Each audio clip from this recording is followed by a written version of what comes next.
안녕하세요. 법무법인 서지현 변호사입니다.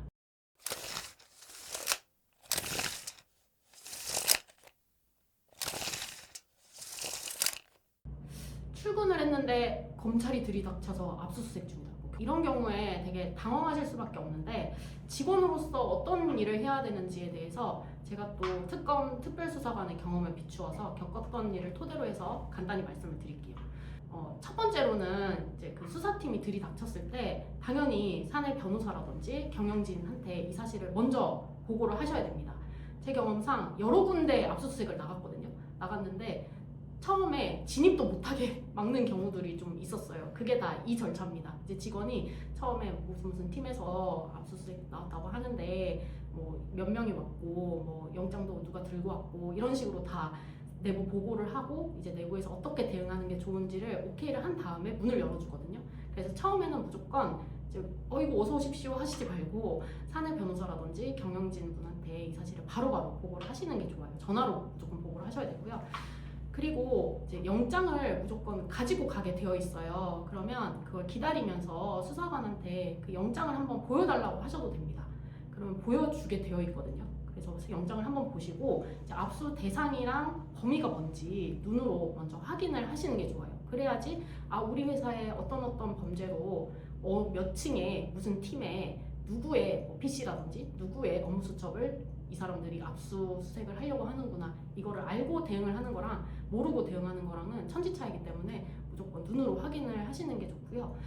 그리고 이제 요거를 좀 많이 헷갈려 하시기는 해요. 이제 영장에는 좀 두루뭉술하게 기재되는 경우가 이제 많기도 합니다. 그러니까 처음에는 당연히 영장에 기재된 범위 내면은 여기서부터 저기까지 다 뭐 압수수색 가능하다 이러면서 수사기관이 조금 무리하게 압수수색을 하려는 경우도 많거든요.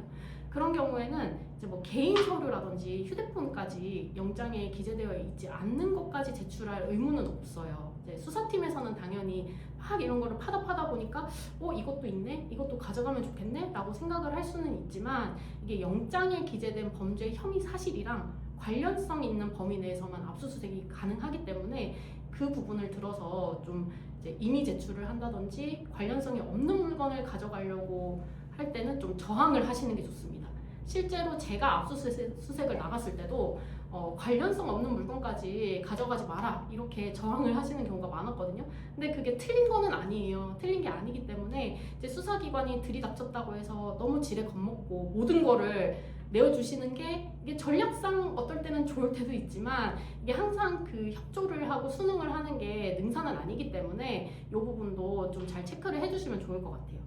그리고 이제 제가 지금까지 다 말씀드린 거는 다 스스로 하실 수 있는 거지만, 수사기관이 들이닥치면 누구나 당황할 수밖에 없고 달라고 하면 다 줄 수밖에 없어요. 그렇기 때문에 무조건 변호사가 도착하기 전까지는 추측성 발언이라든지 그런 진술은 피하셔야 됩니다. 수사팀 뭐 한 3-4명이 와서 뭐 얼마 없는 것 같아도 그 사람들이 다 눈과 귀를 열고 이제 뭐라도 하나 더 찾으려고 온 사람들이거든요. 그렇기 때문에 이제 추측성 바로 이거 누가 했었던 것 같은데 이런 말도 누군가 다 듣고 메모를 할 수 있습니다. 그렇기 때문에 변호사가 오기 전까지는 절대 추측이라든지 내 생각이라든지 정확하게 알고 있지 않은 사실에 대해서, 그리고 하물며 정확하게 알고 있는 사실이라고 해도 정식 면담 절차가 아닌 상황에서는 절대로 불리한 진술을 흘려서는 안 됩니다. 그게 다 수사의 단서로 제공이 될 수 있으니까 이 점 유의하시길 바라고, 이제 결론은 그거죠. 압수수색 절차가 시작이 됐다 하면 경영진한테 보고하고 사내 변호사 아니면 외부 자문 변호사한테 무조건 연락을 바로 하시기 바랍니다. 네, 이상으로 오늘 주제에 대한 설명을 마치겠습니다. 네, 법무법인 서지현 변호사였습니다. 감사합니다. 저항을 하셨다고 네. 했잖아요. 저항했는데 알고 보니 증거까지 받았다. 이 경우에 제가 처벌을 할 수 있나요? 아니요. 그런 거는 아니고요. 이제 저항이라고 하는 게 수사팀을 물리적으로 막 나가라고 막 이 정도가 아니면, 그러니까 그 수사팀을 나가라고 막 들어붙고 폭행하고 이거는 별개 범죄잖아요. 거기에 이르지 않고 그냥 이거는 영장 범위 내가 아닌 것 같다, 이것까지 해야 되나요? 이런 수준으로 이제 조금 저항의 의사표시를 하시면 수사기관도 되게 귀찮아지거든요. 소위 말해서 귀찮아지기 때문에 조금 더 이제 이 사람들을 설득하는데 시간을 할애할 수밖에 없어요. 그러면은 이제 압수수색을 당하는 입장에서는 시간을 버는 거잖아요. 그때 또 작전 회의를 할 수 있고 그런 기능이 있기 때문에 말씀을 드린 거고요. 그렇게 했다고 해서 뭐 별도로 처벌받거나 그렇지는 않습니다. 네. 그럼 법무법인영에서는 이런 경우에 어떤 서비스를 제공해 주시나요?